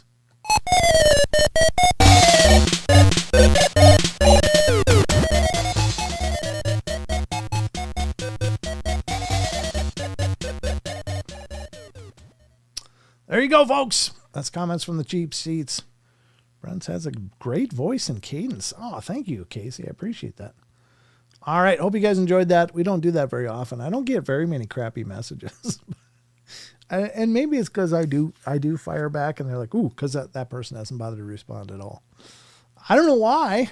I told you that lip smacking would get you into trouble. Yeah, I thought of you exactly when I was reading that too. I'm smacking my lips at you too. Geez, new louder music. Yeah, you know, you can never have too much. It grabs your attention. That's maybe I do the loud music on the show just to keep you guys awake because of my soothing, lulling tone. Need some Sasquatch barbecue sauce. You know, that's not a bad idea, Chucky. Think we got a side business cooking here. I like the way you think. Chucky Danger's Sasquatch barbecue sauce in cooperation with the Paranormal Portal. I just attached myself to your idea. I like it. All right, so that was that. Hope you guys enjoyed that. We're already at 8:27. My God, this night has flown. That guy was a D-hole, not a dole, which are cool critters. I'm so mean. If Jimmy Church did this, he'd never be able to do a show. Well, I think it's just important. If people are going to be dicks, I'm going to make them as famous as I can for it. And no offense. I mean, if the guy was just being cheeky, then that's okay. But all I can do is go by the text on the screen. It's like, all right, it's on. All right, challenge accepted. Let's go. That's just me. That's just me. It's the power of the internet. Okay. A Sasquatch. They talk back. Yeah, there was a meme going around. What you mean you ain't find me? You ain't looking too hard. And it said Sasquatch, like that. Sasquatch. I don't know. It's weird that people get hung up on such things, though. It's like, really? I sense OT tonight. Grandizer. I sense a donation too then, don't I? See how that works? No, I'm just kidding. Halo, how the heck are you? Paranormal phenomenon. Ack. Okay. Good, Renee. Good to see you. Thanks for coming in. Did you guys hear about the new movie? Constipation hasn't come out yet. Wait, I got to give you this one.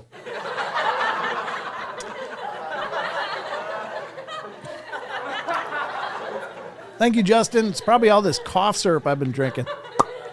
Remember that? What was that from Stripes or something like that? Yeah. That was a Bill Murray movie back in the 80s. It's funny, back in the day. I always get energetic when I'm doing the portals, some days more than others, but last 2 nights I've been feeling really pumped to do these shows, and I'm glad you're picking up on that energy. I'm trying to put a lot of myself into this. So, Anomalies Portal. It'd be funny to make a barbecue sauce. It would be. Yeah, keep the questions coming, comments coming. I'm doing my best to read them. As we're going through here, I better look at Rumble. I kind of got chucked over in the corner here. Dog Digger's over here. All right. Good to see you, buddy. Thanks for coming in. Awesome. I haven't seen Justin Goodearth for a while. Where are you at, Justin? Expect an excuse slip on my desk for you as well. It's probably going into the vault. There you go. Deep tens and Sudafed. Yeah. Yep. Oh, there you go. All right. So, ladies and gentlemen, it is now time to embark on the next leg of our journey, which is the creatures and cryptids, because we're heading over to the, how come I didn't close this? Yeah, I already did. I already read that one. Read it twice, as a matter of fact. There we go. All right. We're going to head over to the Cryptid Corner, but the first story, well, maybe let's skip over that one because it's not really cryptid related. This one definitely is. It's a skinwalker story coming straight from Phantoms and Monsters. So I don't know about you guys, but I got a hankering for some cryptids, and by God, the doctor's ordered a new prescription. So let's get right into it. It is time for the Cryptid Corner. Here we go.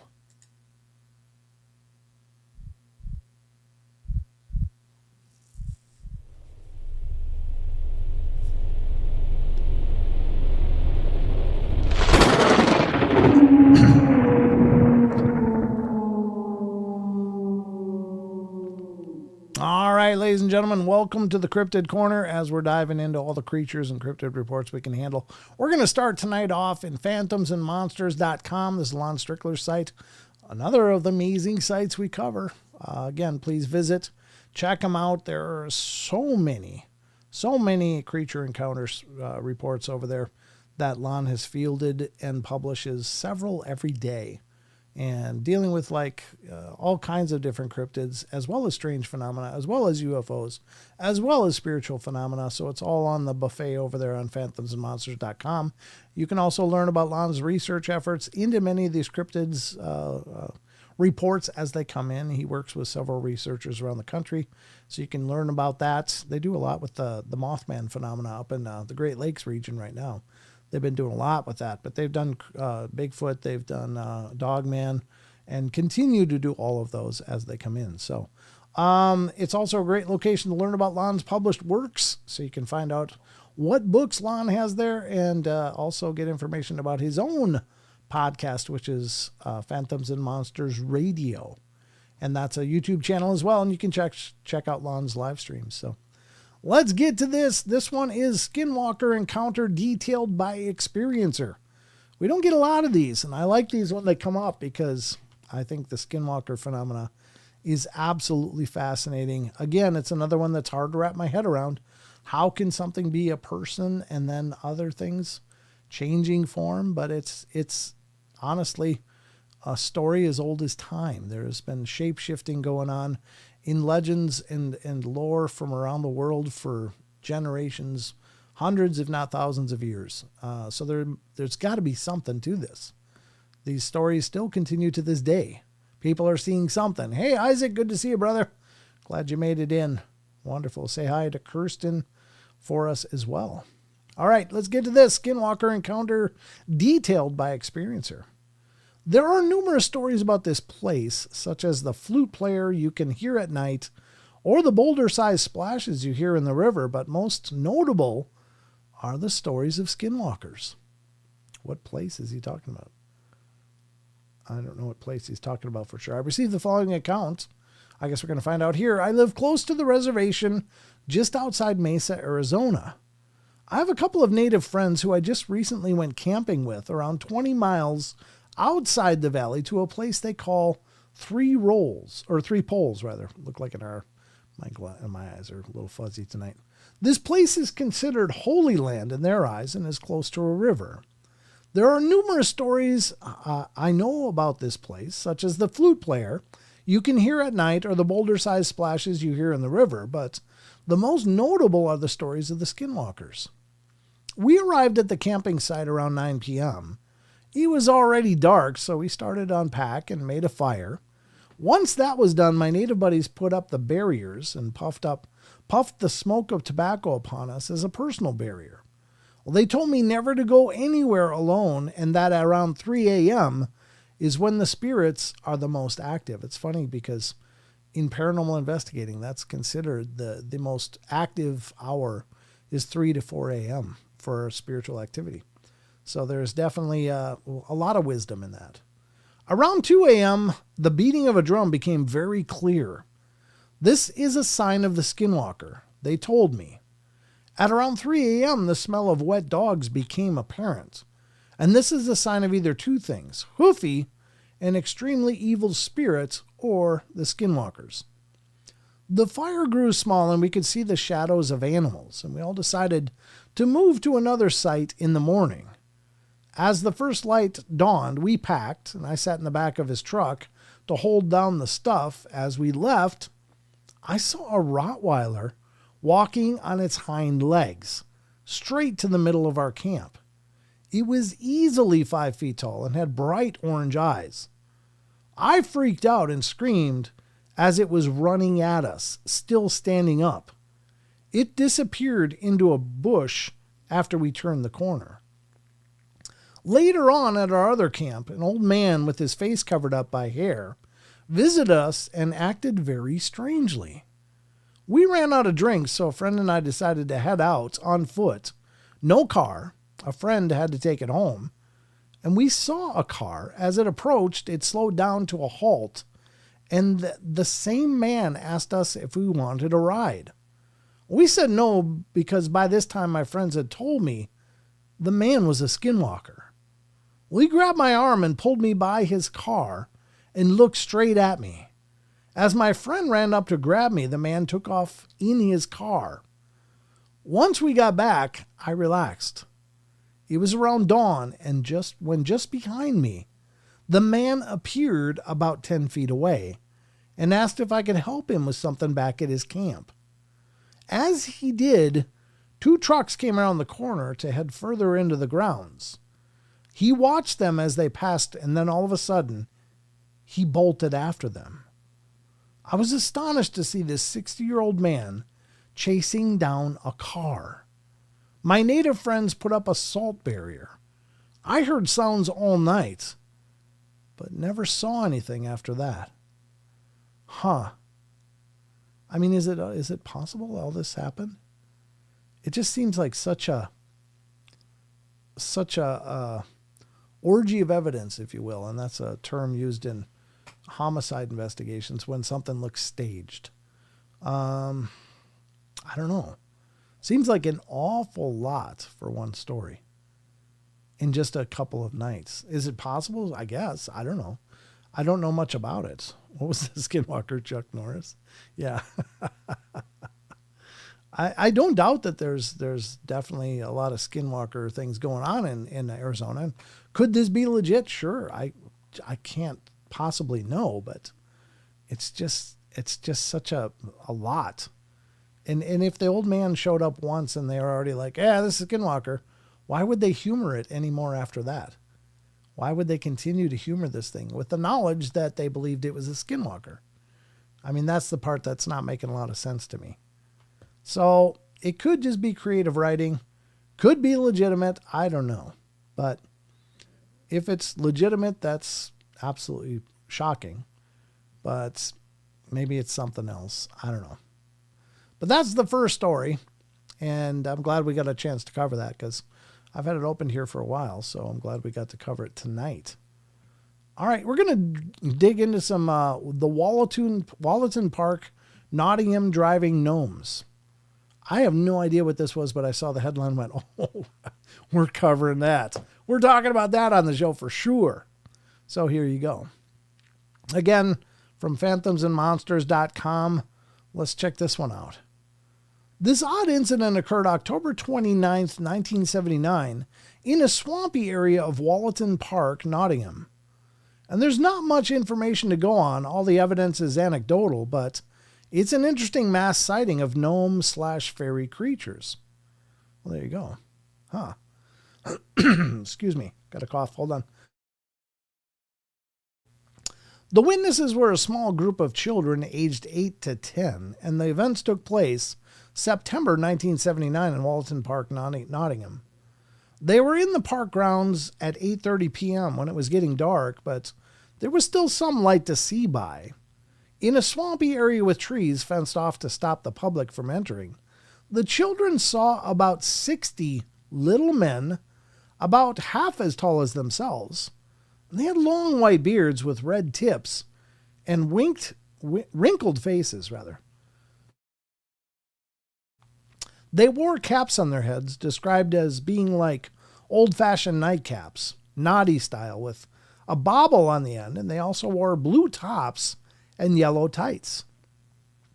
For most of the 15 minutes that the children spent with them, the little men were in little cars. And there were 30 cars with 2 men in each. And the cars didn't have steering wheels, but a round thing with a handle to turn. There was no sound of engines, but they traveled fast and could jump over obstacles like logs. There's apparently a clip from a newspaper article, showing what they saw. That's weird. Okay. And they also seen them up in the trees coming out of and returning to holes. The children felt they could only come out after dark. Despite the disbelief of their parents when told about the little men, the children were adamant that they were not making up stories. And they also claimed to have seen little people before during the long summer holiday. Their headmaster interviewed and recorded them separately soon after, and despite a few discrepancies in their accounts and differences of emphasis, the children do sound truthful. That comes from Fairies Real Encounters with Little People. That sounds interesting. I'm going to open that in a different tab and take a look at that.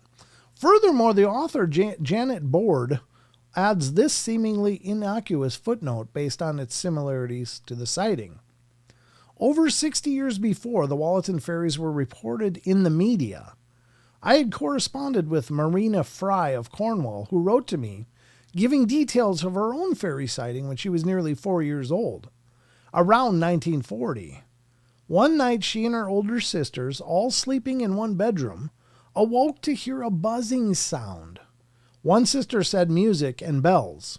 Looking out of the window, they saw a little man in a tiny red car driving around in circles. He was about 18 inches tall and had a white beard with droopy pointed hat. He just disappeared after a while. In the Fortean Times, number 31, there's another reference to the sighting. Several children returning home after playing heard a sound like a bell and saw coming out of the woods, the wooded area, about 60 little gnome-like men with wrinkled faces and long white beards. They were about 2 feet tall and were riding small bubble-like vehicles. The beings rode over the swamps near the lake, and some chased the children towards the gate of the park. Some of the humanoids wore red hats and green pants and seemed to be laughing in a peculiar way. The children ran from the area. That's from darklore.dailygrail.com. And there was a later reference in the Fortean Times number 34. Wallerton Park in Nottingham, Notts, is the setting for one of the most bizarre modern-day encounters with the little people ever recorded. A small group of 8 to 10-year-old children were walking home from the park around 8:30 p.m. one evening, late September 1979, when they claim a veritable cavalcade of gnomes, approximately 60 in total, drove out of the bushes around the park in 30 tiny red and white bubble cars. According to their amazed eyewitnesses, these extraordinary entities had greenish wrinkled faces with white beards tipped in red, wore brightly colored tunics and leggings, and were only half as tall as the children. The gnomes drove around for about 15 minutes, even playfully chasing the children, but were not frightening or aggressive. Not surprisingly, when they attended school the next day and spoke of what they had seen, the children were interviewed separately and rigorously by their headmaster, but their testimonials were predominantly consistent, and they insisted that their story was true. Furthermore, once it became public, other local people came forward to claim that they too had spied these mini motorists in the park, especially near the lake. And Marjorie Johnson, a former secretary of the Nottingham-based Ferry Investigation Society, confirmed that she had received a number of previous reports of little people frequenting this locality. That's Fortean Times number 34, special 2005 edition. Gnomes are said to be spiritual beings who inhabit the spirit realm of the earth element. As spirits of energy, they are commonly invisible to the average person. Only those that possess second sight can see them clearly. However, being on the first level of the spirit realm, they are close enough to the physical realm to easily interact with it. By tradition, gnomes were the protectors of secret treasures hidden in caves beneath the earth, and legends have it that they were reluctant to help and aid humans, but if you were to gain the trust of one, they could prove to be powerful friends. On the other hand, if you were to lose their trust, deceive them, or misuse their aid, then all hell could be let loose. In Wiccan witchcraft, gnomes are called to instill confidence, steadfastness, and endurance, but can also be used to bring about gloom, melancholy, and despair should that be required. The earth spirits or gnomes absorb from the ethers, a plane of existence beyond the upper and lower worlds of shamanism and beyond the astral plane, but lower than the level of the gods, and release the energy into matter to give it life. They are formless, but take the form of whatever they interact with. Thus, when they meet a human, they take a human form. Though short, stocky, and thick-set due to their earthly nature, you can read more here. That sounds interesting, too. I'm going to open that as well. Interestingly enough, there was a Disney film produced in 1967 titled The Gnome Mobile. In the film, the eccentric millionaire's grandchildren are embroiled in the plights of some forest gnomes who are searching for the rest of their tribe. While helping them, the millionaire is suspected of being crazy because he's seeing gnomes. He's committed, and the niece and nephew and the gnomes have to find him and set him free. The film was based on the 1936 Upton Sinclair novel, The Gnome Mobile, and tells the tale of the brother and sister who befriend distraught forest gnomes to save a ring of ancient redwoods from a greedy logging company. Note from Lon, is it possible that this mass sighting was influenced by a children's film? It's food for thought. Yeah, again, I think if it was one observer, yeah, probably, but, or at least possibly, but when it's like 30 kids seeing the same thing and being questioned and maintaining the same story, I think that that's probably not just a case of being influenced by something like that. But I don't know. Anybody's guess, really, but it's very interesting stuff. I'm glad these really weird stories weren't scrubbed away in any records. I'm looking at you, BFRO. Why is the BFRO scrubbing records? I didn't hear about that. If that's the case, I don't know.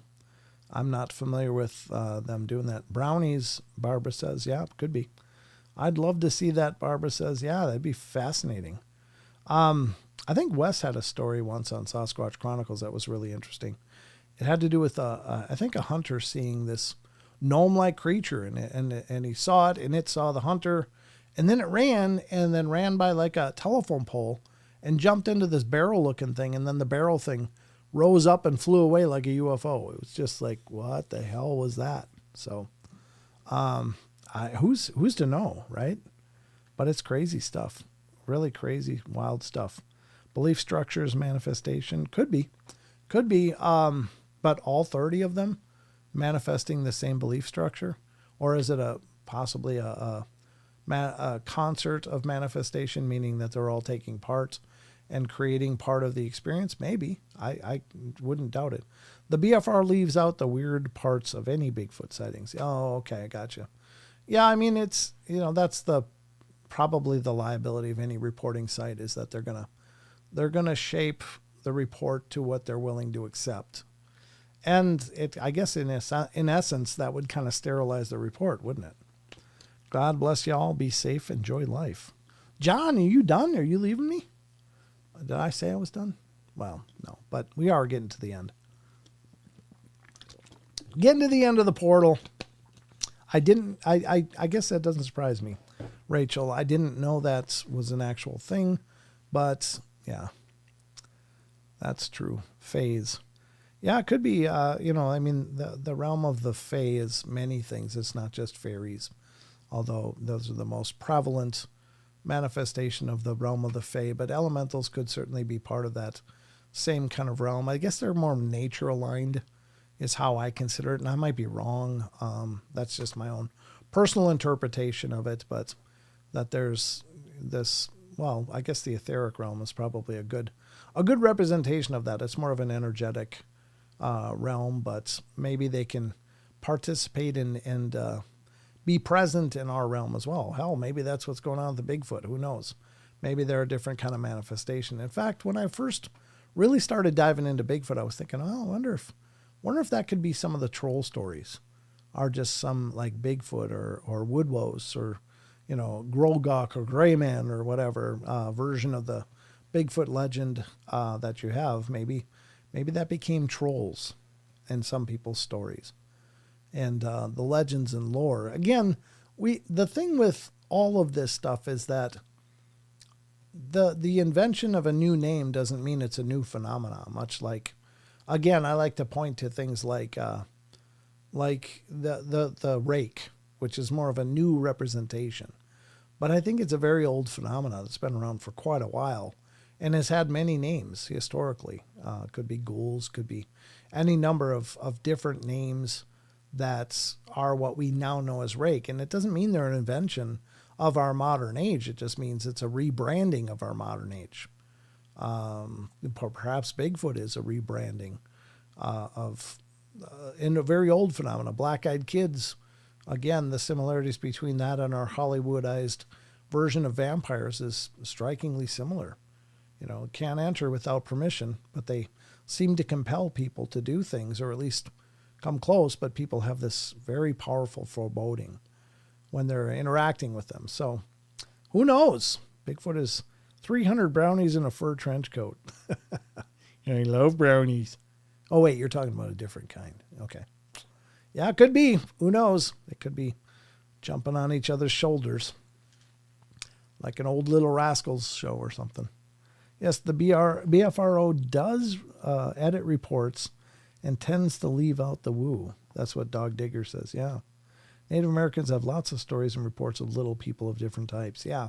I think there's I can't remember the name of them, but there's apparently a bunch of First Nation stories coming out of Montana, and that's even where they found a weird mummified diminutive being in a cave up there in Montana. and you'll have to look into that. I can't remember the name of what they said, but there's lots of these stories, regional stories, that probably have a universality of them. But again, it's terms.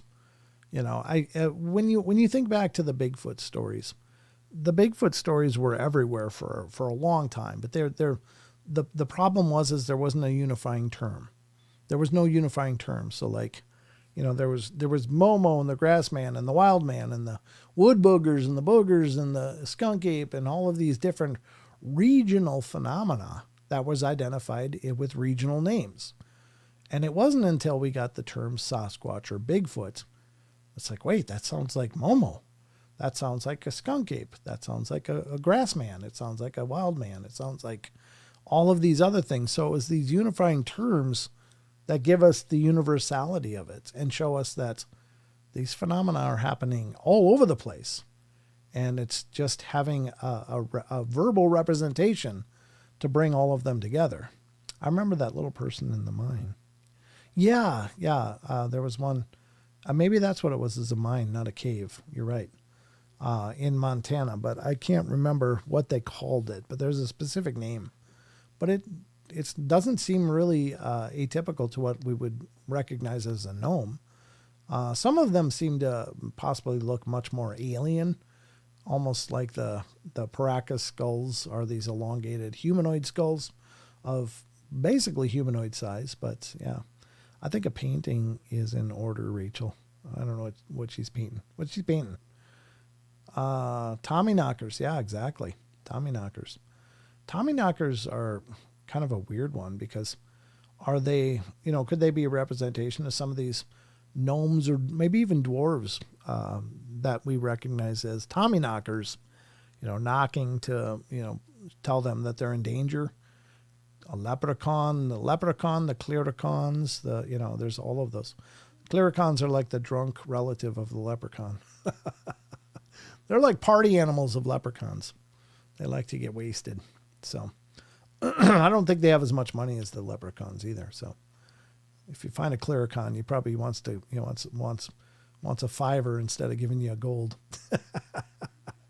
Yep, lots of types of fae. You're absolutely right, Chucky. There are lots. And then there's the sylphs and the dryads and all kinds of other things that are probably somehow related to the fae in that realm of existence, or that plane of existence, if you will. Culture and pop culture really do shape our interpretations in a way. If no one coined Bigfoot or no one heard Sasquatch, what name would we use? Exactly. Well, they would only use the regional names because that was all they were familiar with. So there was nothing to tie it all together. I mean, maybe by now there would have been another term anyway, just because with the advent of communication being readily available, we can exchange knowledge and we can go, hey, we got those here, but we call them blah. And so some other name might have popped up, but yeah, they guard the booze. Absolutely. My eye's kind of itchy. But I guess that's probably going to wrap up our journey for tonight. I hope you guys had a good time. I'm really thrilled you guys spent the time with me here on the portal. That's always awesome. And I am forever grateful once again. Decepticons. I don't know that they're out there, but they're definitely in lore. They're out there. But that's about all I got for you guys. What time we got? I guess that's about a good time, right? 8:56. Wow. This night just flew by, folks. And that's going to wrap up our week of broadcasting here on the Paranormal Portal. Keep watching for the new podcasts, as always. I hope you guys are enjoying those as well. Remember, when we're not doing shows, if you still need something to get you through, some kind of paranormal fix, by God, on YouTube, we have about 1,600 episodes. So there's lots of shows that you've probably never seen. Probably some I should have hidden a long time ago because they're so bad and old. But it's kind of a living history of this show. Because YouTube I started in 2017. And there was several years where I did literally 7 shows a week. So there's lots to pick from, lots of different playlists. So I hope you guys will check them out if you're looking for some portal. You can go back in the Wayback Machine and on YouTube and just see how far we've come. And hopefully you're impressed. Brent, you started late, 8 minutes late. You're going to short us? I don't think so. I think you got it here 8 minutes late. Grandizer. I think that's what happened because I started at like 7:01 or 7:02 my time. So I was like 2 minutes maximum late, not very late. I think, as I recall, I looked at the clock and went, oh, it's 7, time to go. So anyway, Conrail says, great show, Brent. Good night, everybody. Have a great Sunday. Yeah, everybody have a great rest of your weekend. Yeah, thank you, Grandizer. It was a fun show. I'm really, really so thrilled you guys came and joined me. And again, please spread the word. Please let other people know about the shows and help us to grow as much as you can. I would really appreciate it. And yeah, there's lots of shows and interviews for sure. You can check out some of the interviews like Bear from the Bigfoot Outlaws. He was a lot of fun to have on the show a few times. I don't think he's doing interviews anymore, but I've reached out to him, but I haven't heard back. I'd like to talk to Bear again. He's just such a great guy. Jim King, one of the original Bigfoot Outlaws. He's a lot of fun and has a lot of amazing insights from a lifetime of looking into this stuff. So, Brent, you were on Coast to Coast AM. They got texts from BMR. I'm thrilled for Rob and Tex. I'm just so glad Tex is going to be on there in October. That'll be wonderful. Tex is great to talk to. I love talking to that guy. I love talking to Rob too. They're just both wonderful guys. I'm trying to get Rob to come on and do an interview with me so he can talk about his experience a little more, and we can dive into that. But what's in the name? Bedtime Stories you've done? Bedtime Stories from Beyond was the series, but I did change it to Night Terrors at one point, so I renamed. The episode started out as Bedtime Stories from Beyond, and there's still a whole host of them named that, but when YouTube decided to make this very clear distinction between children's shows and adult shows, I was like, well, Bedtime Stories sounds like, something you'd read to your kids. I don't want kids listening to this. So I changed the stories to Night Terrors, and those were 1-hour shows. What's the name of it? Yeah, so that's what it is. So you might find them under Night Terrors playlist or Bedtime Stories from Beyond. Have you ever interviewed Christina Gomez? I don't think so. Name's not familiar to me. I don't know who that is. But yeah, I'm always happy to interview anybody that wants to come on. So, and if you can talk to her, just say, hey, you should be on this show. I don't know who she is or what she does though. I am kind of particular, just so you know. I don't interview everybody because some of the guests just don't really line up with the scope of the show. Not because I don't agree with what they're doing or I'm not thrilled with what they're doing, but just because the Paranormal Portal is dealing with paranormal phenomena and paranormal experiences primarily. Sometimes I talk to researchers, sometimes authors or personalities, but usually it's people with experiences that want to share what they've seen and heard and been through. So I asked Christina Gomez if she'd interview you. However, she rarely gets back to comments. Okay, I don't know. Jimmy Bleep in Church of Fade to Black. Yeah, I mean, either one, sure. I asked Jimmy Church and he's dismissive. Okay. Well, maybe I'm not in Jimmy Church's league as far as he's concerned, and that's fine. If he doesn't feel like being on the portal would be interesting or would be a fun conversation, that's perfectly fine. I don't pretend that everybody should just be jonesing to get on the portal, but if they want to, I'm happy to talk to them. So I just love talking to people about this stuff. So if you know of anybody else, or even, it doesn't have to be these big names. I mean, honestly, big names are fun and fine, but I love talking to just everyday people that have experiences. Those are actually my favorite shows. I love talking to all these other people too. Don't get me wrong. It's just an amazing journey, but I just think it's great. You're in his league, Brent. Aw, thanks, Renee. Love you too. I appreciate that. But that's about all I got time for tonight. You guys take care. Just remember, I'll be back on Wednesday night with the next live show. Watch for the podcast coming out the beginning of the next week. And I will do the best. People find their way here. I hope so. I hope they continue to, Rachel. And you guys are the big push for that. So thank you for everybody. All of you out there that keep recommending the show. That really absolutely means the world to me. So that's all we got time for. I'm going to call it a night.